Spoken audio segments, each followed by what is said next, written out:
Hello friend, मेरे YouTube channel best maths में आप सभी का फिर से स्वागत है। आज के इस वीडियो में हम क्लास 9th का चैप्टर नंबर जो हमारा 8 है, ठीक है, उसको हम समझेंगे। इसमें सिर्फ इसके बारे में थोड़ा बेसिक और थोड़े जो कॉन्सेप्ट है उसको समझेंगे।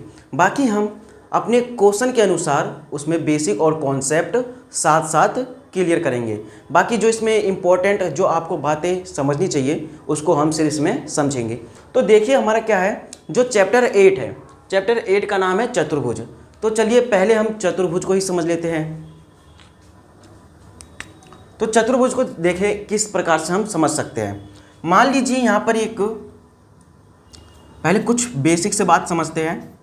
यहाँ पर मान लीजिए कोई 4 संरेख बिंदु है, ठीक है, इस तरह से ये हमारे 4 क्या है, संरेख बिंदु। यदि हम इसको हमने क्या किया है, लाइन से लिया है, ठीक है, इसको हमने लाइन से लिया है, ना कि इधर उधर रखा है। यदि इस तरह से अगर बिंदु है तो हम इसको मिलाएंगे, ठीक है, इस तरह से खींचेंगे, ठीक है, इस तरह से खींचेंगे तो ये हमें क्या प्राप्त होगा, एक रेखाखंड। इसको क्या कह देंगे हम, रेखा खंड, इस प्रकार से हम कह देंगे, ठीक है, ये हो गया। अब मान लीजिए हमारा ये तो 4 संरेख बिंदु से था। ये देखिए यहाँ पर एक बिंदु ये रहा, 1 2 3 और ये 4 बिंदु से मिलकर बना एक रेखाखंड, यानी कि 4 संरेख बिंदु से। अब मान लीजिए यहाँ पर कोई 3 बिंदु है, जैसे कि एक ये है और एक ये है और एक ये है, और एक अन्य जो संरेख बिंदु उसे हम कहीं पे भी एक सिर्फ लिख लेते हैं, सिर्फ एक कहीं पे भी बिंदु लगा देते हैं इस तरह से। अब यदि इसको आप मिलाओगे तो आपको कुछ त्रिभुज के आकार का मिलेगा, ठीक है, यानी कि 3 संरेख बिंदु से क्या बना, हमारा एक त्रिभुज बना, ठीक है, क्या बना, त्रिभुज। और एक अन्य बिंदु हमारा कोई सा भी हमने ले लिया, ठीक है, ये हो गया। अब हमारा जो ये संरेख बिंदु से कुछ इस प्रकार के आकृति बन रहे हैं। यदि हम ये जो 4 संरेख बिंदु है इसको हम कहीं पर भी ले लें, यानी कि वो संरेख बिंदु ना हो, यानी कि हमारा जो क्रमश में ना हो, जैसे कि मान लीजिए उसको हम कहीं पर भी मिला दें तो हमारा एक चतुर्भुज बनेगा। जैसे कि आप यहाँ पर देखिए, मैंने एक यहाँ पर ले लिया, एक यहाँ पर ले लिया, एक यहाँ पर ले लिया, एक यहाँ पर ले लिया, ठीक है, मैंने कहीं पे भी ले लिया। तो यहाँ पर देखिए एक हमारा क्या बन जाएगा, चतुर्भुज बन जाएगा, ठीक है, इस प्रकार का जो है हमारा एक चतुर्भुज बन जाएगा, जैसा कि आपको यहाँ पर दिखाई दे रहा है। बस हमारा क्या है, इसमें ये जो 4 बिंदु है ये हमारा जो है संरेख बिंदु नहीं है, नहीं, जो ये चारों बिंदु संरेख नहीं है, यानी कि एक लाइन में नहीं है।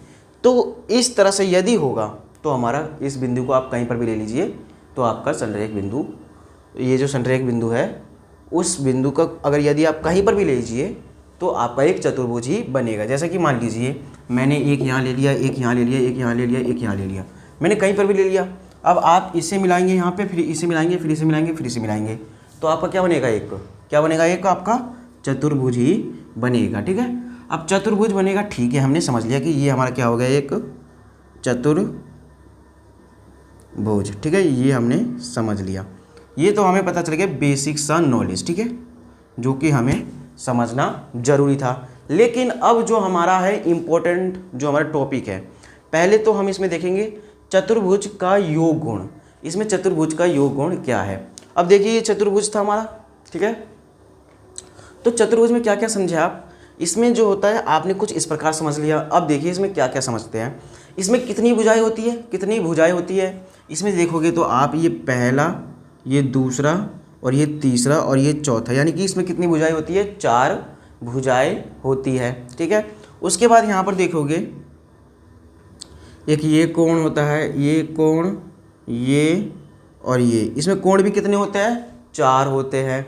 उसके बाद देखेंगे हम क्या, शीर्ष, इसके शीर्ष कितने होते हैं, यहाँ पर देखेंगे 1 2 3, शीर्ष आप उसे भी कह सकते हो जो बिंदु है हमारे, ठीक है, इस तरह से। तो कितने शीर्ष है इसमें, 4। तो इस प्रकार से इसमें 4 भुजाएं, 4 कोण और 4 शीर्ष होते हैं, उसे ही हम चतुर्भुज कहते हैं। अब चलिए हम चतुर्भुज का योग गुण को थोड़ा समझ लेते हैं। अब यहाँ पर हम एक चतुर्भुज बनाएंगे, ठीक है, एक चतुर्भुज मान लीजिए यहाँ पर बना दिया हमने। देखिए हमने यहाँ पर एक चतुर्भुज बना दिया, जैसे कि हम यहाँ पर एक छोटा सा चतुर्भुज बना देते हैं कुछ इस प्रकार का, ठीक है, ये हमारा एक चतुर्भुज है इस क्वेश्चन, इस के लिए, तो इसको हम थोड़ा समझेंगे। ये हमारा एक चतुर्भुज है, ठीक है। अब इसके मध्य हमने एक विकर्ण खींचा, ठीक है, एक विकर्ण। विकर्ण क्या होता है? विकर्ण क्या होता है? जैसे कि मान लीजिए ये चतुर्भुज है, इस बिंदु से इस बिंदु यानी कि तिरछी रेखा खींचने पर हमें विकर्ण प्राप्त होता है। और एक चतुर्भुज में जो होता है 2 विकर्ण होते हैं, ठीक है, उसी को हम विकर्ण कहते हैं। अब इसे मान लिया हमने ए, ठीक है, इसे मान लिया हमने बी, इसे मान लिया सी और इसे मान लिया हमने डी। तो इस तरह से हमें यहाँ पर 2 त्रिभुज दिखाई दे रहे हैं। तो जैसा कि आपको पता होगा कि एक त्रिभुज का, ठीक है, एक त्रिभुज का जो योग होता है, मतलब कि एक त्रिभुज का जो योग होता है वो कितना होता है? 180 डिग्री। तो इसी प्रकार यहाँ पर 2 त्रिभुज बन रहे हैं। तो यहाँ पर जो 2 त्रिभुज यानी कि एक चतुर्भुज है, तो एक चतुर्भुज का जो कोणों का योग होता है वो कितना होता है? 360 डिग्री। तो यहाँ पर हम देखेंगे पहला त्रिभुज है जो ए बी डी, त्रिभुज ए बी डी में देख लेते हैं पहले, त्रिभुज ए बी डी में, ठीक है, इन त्रिभुजों में हम पहले देखते हैं। तो यहाँ पर देखिए ध्यान से, यहाँ पर आपको कुछ इस प्रकार से कोण दिखाई दे रहे होंगे, ठीक है, ये कोण, ये कोण और ये कोण हो गया, ठीक है। ये अपने में तो पूरा पूरा कोण है, ठीक है, यहाँ पर जो ये और ये दिख रहा है ये पूरा पूरा कोण है। लेकिन ये जो है ये आधा इस त्रिभुज के लिए और आधा इस त्रिभुज के लिए, आधा इस त्रिभुज के लिए और आधा इस त्रिभुज के लिए कोण है, ठीक है, जैसा कि आपको दिखाई दे रहा है। तो चलिए इसे हम देखते हैं। हमें समझना है चतुर्भुज का योग गुण, यानी कि हम इसके योग को थोड़ा समझेंगे। अब यहाँ पर ध्यान से देखिए, यहाँ पर क्या देखना है, ये जो त्रिभुज ए डी बी है इनका कितना योग होता है?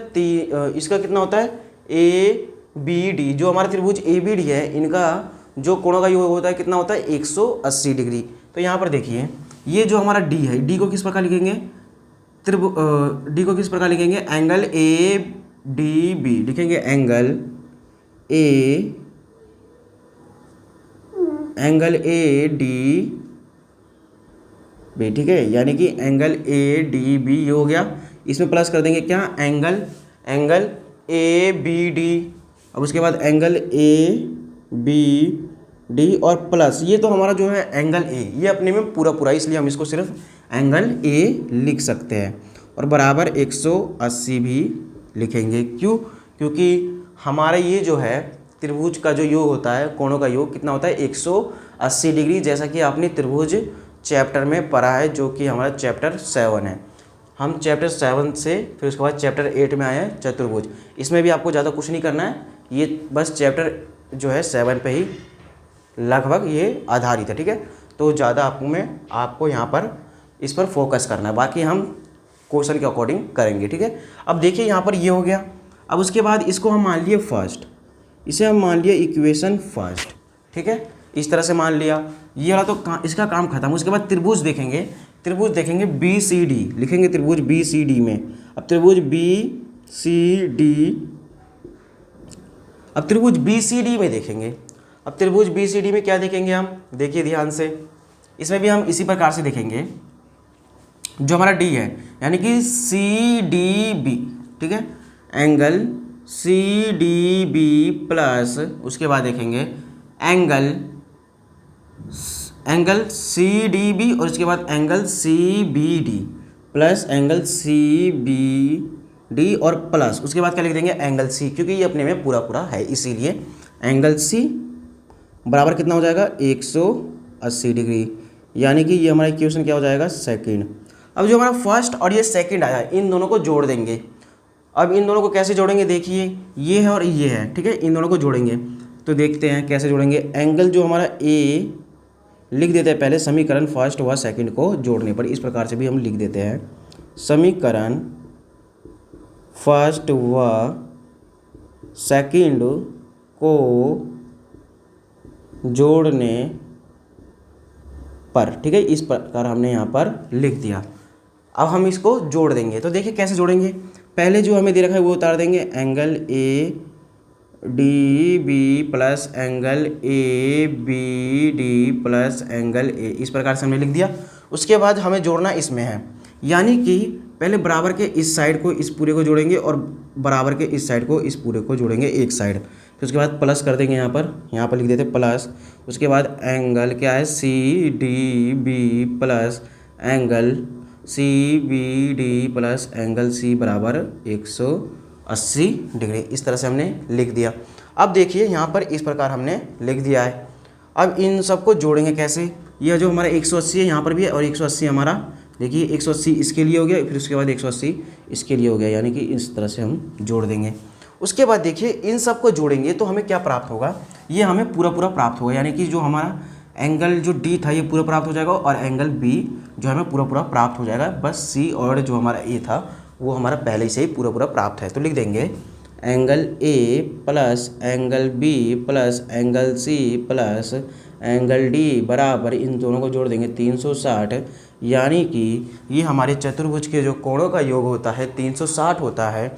इसलिए हम ये कह सकते हैं कि ये जो एंगल ए, एंगल बी और एंगल सी और एंगल डी, यानी कि ए बी सी डी जो है एक क्या है, चतुर्भुज है। आई होप आपको चतुर्भुज का योग गुण तो अच्छे से समझ में आ गया होगा। अब हम क्या करेंगे, ये जो चतुर्भुज के प्रकार होते हैं ना उसके बारे में थोड़ा थोड़ा हम इसमें समझ लेंगे, उसके बाद हम अपने क्वेश्चन की ओर चलेंगे, ठीक है। और बाकी जो क्वेश्चन होंगे हम उसमें ही बेसिक और कॉन्सेप्ट समझते चलेंगे, ठीक है। अब देखिए चतुर्भुज के प्रकार। अब यहाँ पर चतुर्भुज के प्रकार देखिए, पहला यहाँ पर देखिए पहला क्या है, ये है। अब इसमें क्या होता है, ये जो हमारा चतुर्भुज है, ठीक है, इसमें जो आपको ये डी सी दिखाई दे रहा है, ये जो आपको डी सी दिखाई दे रहा है कि ठीक है, ये जो डी सी है वो हमारा किसके, ए बी के, ये यहाँ पर जो आपको चतुर्भुज दिखाई दे रहा है ए बी सी डी, ठीक है, इसमें ये जो हमारा डी सी है वो ए बी के क्या है, समांतर है। ये सिर्फ हमारा इसमें डी सी ए बी के समांतर है, बाकी जो हमारा अन्य यानी कि जो डी ए है वो सी बी के समांतर नहीं है। तो ऐसे चतुर्भुज को हम क्या कहते हैं, समलंब चतुर्भुज कहते हैं। लिख देंगे यहाँ पर समलंब चतुर्भुज, इस प्रकार से हम लिख देंगे। ऐसे चतुर्भुज को हम समलंब चतुर्भुज कहते हैं, जैसा कि आपको इस तरह से दिखाई दिया, ठीक है। उसके बाद देखिए, अब यहाँ पर देखिए पी क्यू आर एस, इस प्रकार का हमारा एक क्या है, चतुर्भुज है, ठीक है। इस प्रकार का क्या है, हमारा एक चतुर्भुज है। तो यहाँ पर ध्यान से समझिए, अब इसमें क्या होता है, ये वाला जो होता है एस आर वो पी क्यू के, जो हमारा एस आर है वो पी क्यू के समांतर होता है, ठीक है। और जो हमारा एस पी है वो आर क्यू के समांतर होता है, यानी कि ये जो है इसके समांतर और ये एस आर जो है पी क्यू के समांतर और एस पी जो है हमारा आर क्यू के समांतर होता है। इसमें समांतर शब्द का 2 बार वर्ड रिपीट हुआ है, इससे आपको याद रहेगा कि ये जो है एक क्या है, समांतर चतुर्भुज है। तो इसमें जिसमें क्या कहते हैं, ये भी और ये भी समांतर हो तो उसे हम समांतर चतुर्भुज कहते हैं। तो लिख देंगे इसे हम समांतर और यहाँ पर लिख देंगे चतुर्भुज, ठीक है। इस प्रकार से हम लिख देंगे। तो पहला हो गया, दूसरा हो गया, उसके बाद तीसरा देखिए। तीसरा आपको तो पता ही होगा, बस आपको ध्यान रखना है, ये आपने 8 में या 7 में समझ ही लिया, लेकिन इसमें दोबारा समझ लीजिए। ये जो हमारा MNRS, ठीक है, ये जो हमारा एक चतुर्भुज है, तो इसमें एक बात क्या है, इसको ध्यान से समझिए। ये जो हमारा इसके जो आमने सामने की जो भुजाएं होती है वो बराबर होती है, या फिर हम एक तरह से कह सकते हैं कि समांतर होती है। जैसे कि देखिए यहाँ पर जो हमारा एस आर है वो MN के समांतर है और जो SM है वो RN के समांतर है। इस प्रकार से भी कह सकते हैं, या फिर हम ये भी कह सकते हैं जो SR है वो MN के बराबर है, इसकी भुजाएं बराबर होती है, और SM है जो RN के बराबर है, ठीक है।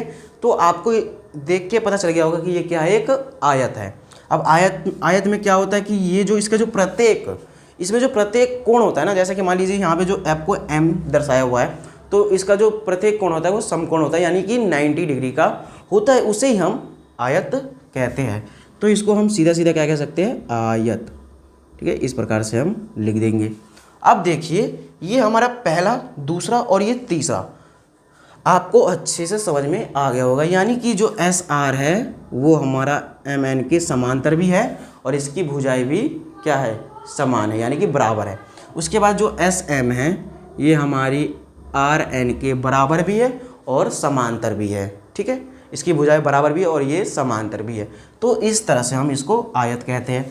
उसके बाद देखिए हमारा जो यहाँ पर पहला, दूसरा, तीसरा, ये चौथा, पाँचवा और ये छठा, अब 3 बच रहा है। यहाँ पर देखिए चौथा, ठीक है। तो चौथा में क्या होता है, ये चौथा क्या है हमारा, जो GD यहाँ पर जो आपको दिख रहा है DEFG, ये एक आपको चतुर्भुज दिखाई दे रहा होगा, ठीक है।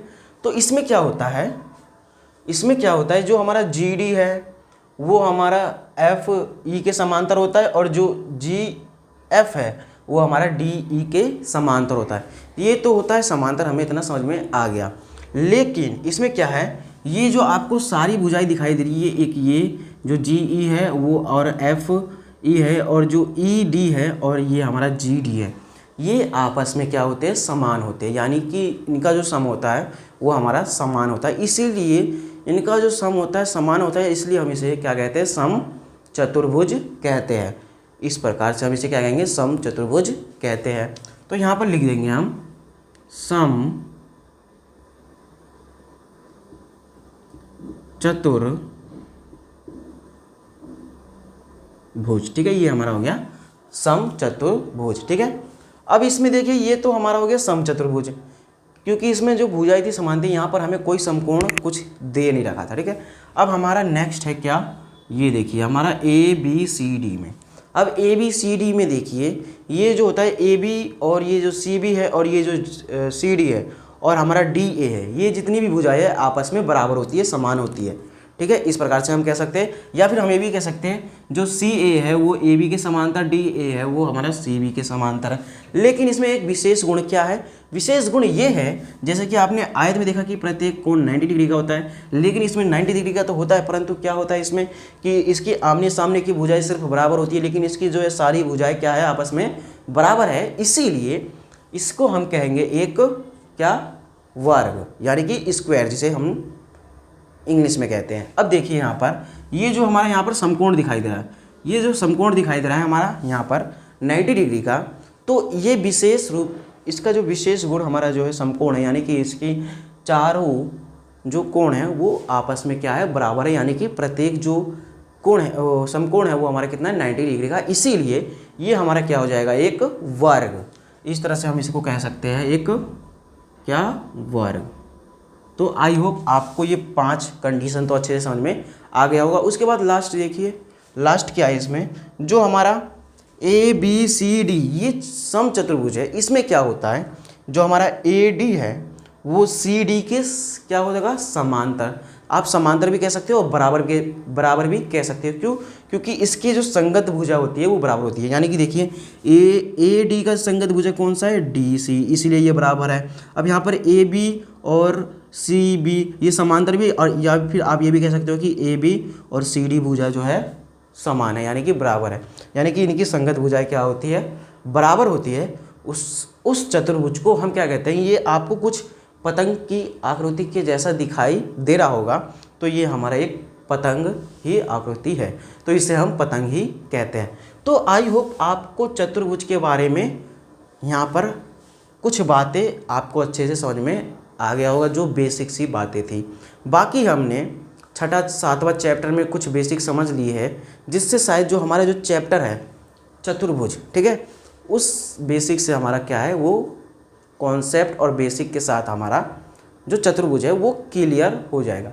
अब बाकी जो हम क्वेश्चन करेंगे अभी, एक्सरसाइज जो हमारा 8.1 और एक्सरसाइज इसमें 8.2 तक है, ठीक है, क्योंकि ये सिलेबस चल रहा है 2024 के अकॉर्डिंग, जो कि शायद 3 से 4 साल तक रहेगा।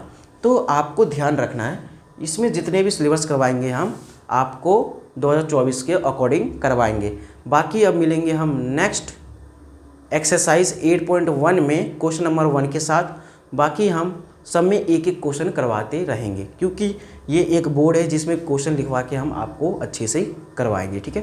तो आई होप आपको यहाँ पर अच्छे से समझ में आ गया होगा चतुर्भुज। अब मिलेंगे हम नेक्स्ट वीडियो में, जब तक के लिए धन्यवाद। और मेरे YouTube channel best math sir को आप सभी सब्सक्राइब और लाइक ज़रूर करें, ताकि जो हमारा वीडियो हो ज़्यादा से ज़्यादा फैले।